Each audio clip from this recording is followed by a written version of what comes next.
Our next speaker this morning is also sort of a person who's on the border between mainstream lending and alternative lending. Bartley Higgins is Director of Lending at the Brooklyn Cooperative Federal Credit Union. And as Director of Lending there, he's been there since 2005, and he's responsible, and this is where we are on that border, for both providing managing lending and business technical assistance services to credit union members. And during his tenure, Bartley has helped hundreds of businesses access financing who would otherwise face difficulties in accessing capital, maybe through the banking sources.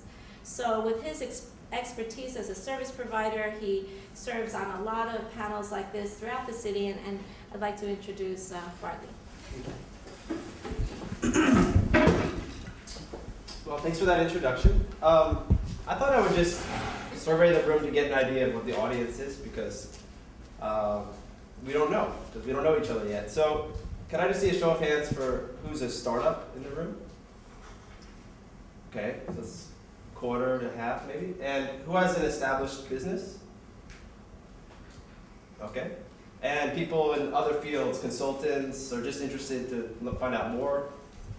So that's a few of you. So I'm going to sort of tailor my remarks more in the, towards the startups, because that seems to be a lot of us. And, so just back to where I'm coming from. Let me just give you a quick introduction of that.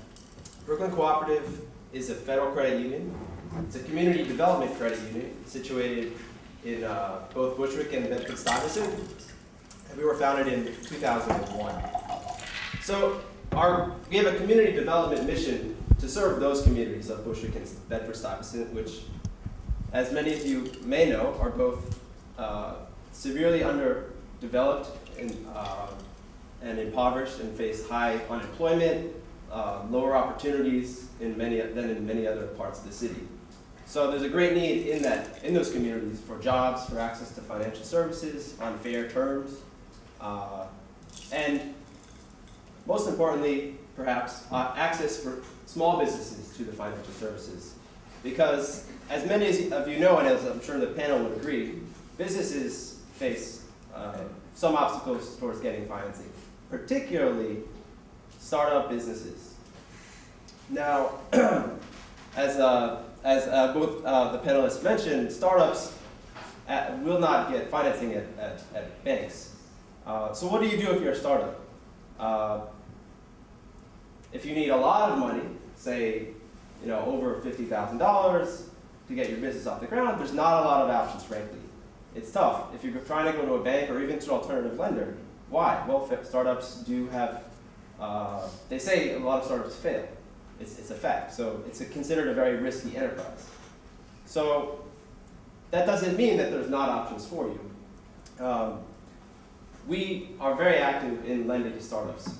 And that's because in the communities that we serve, where there is not a lot of economic opportunity, people look to self-employment or micro-entrepreneurship as a means to create opportunities for themselves where they don't exist outside.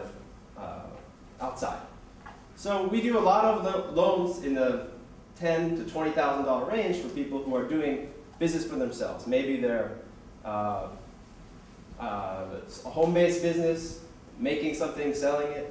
A lot of people involved in these Mary Kay, Avon type of things, which is a sort of a means of being self-employed within a larger enterprise. A lot of people doing street vending. So we see a lot of that kind of stuff, and that's a way for people on a micro self-employment way to get involved in a sustainable enterprise that provides income to themselves. But in addition to that, we do see a lot of businesses that are going to be a restaurant, a deli, bodega, service provider of some kind, who also need that little boost to get their business off the ground. Now, nobody is going to give you a loan for 100% of the financing that you need to start a business. If you need a considerable amount of money to start a business in a storefront. So the first thing that you should know is that if you're looking to start a business, you do need to have some money to invest. You need to have some savings. If you have a home, you've got a lot, and you have equity, that's tremendous resource that you can consider looking towards as you seek to open your own business. And especially if you need a lot of money, like a restaurant, for example, which is going to need more than likely upwards of $100,000 or $200,000 just to get all the equipment in place, the licenses and renovations. That's a way that you can do it. So when we're talking about going to the bank and what documents that do you need to present a compelling case to get a loan. Of course, all the documents that have been listed in the previous discussions, your taxes, financial statements, etc., those are important. But if you're a startup business and you don't have 3 years of business tax returns, then we're going to be looking at your business plan, which is your best estimate of what your business is capable of doing for the next, say, 2 or 3 years as you begin and grow and stabilize your business. So one of the elements that we'll be looking at, of course, is your financial statements and your projections. So it's very important that you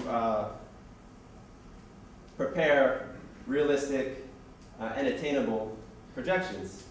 Now, on my side of the desk, I get a lot of people who have startups and have experience in the particular industry that they're choosing to go into, but they don't have the know-how to work in Excel or anything on the computer.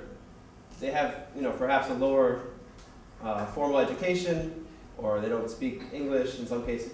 So I don't force this on people, but the more knowledge that you can project and acquire for yourself, the more presentable you're going to be to myself and others.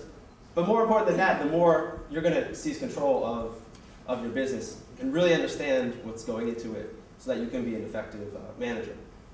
Now, we're, of course, able to help you a bit with the business plan.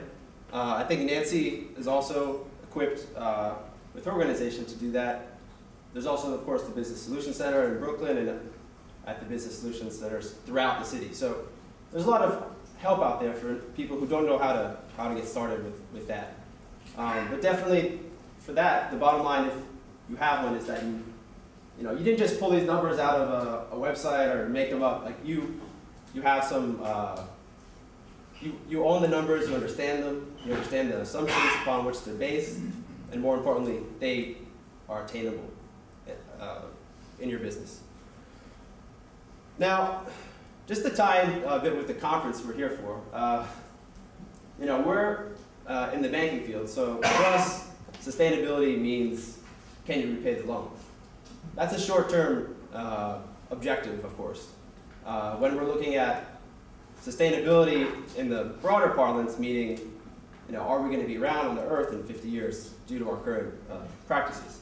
So for anyone who's considering a green business or something that addresses the need for sustainability, there's an inherent contradiction perhaps in our goals, because we're looking to see if your business is sustainable, can it repay the loan, and you're looking to be sustainable and sustainable writ large. So basically for us, the bottom line is always going to be the 5 C's. It's going to be, can you repay?